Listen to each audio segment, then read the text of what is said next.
Here are three popular Christian phrases that the Bible never actually says. 1.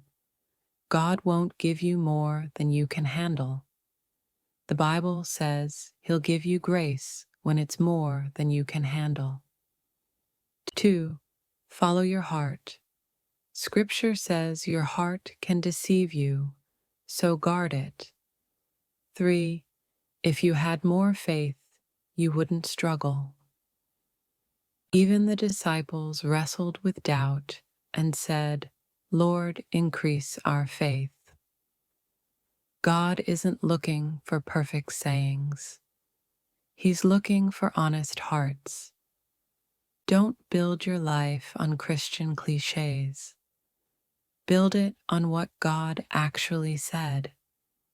Subscribe to FaithFuel Stories for more.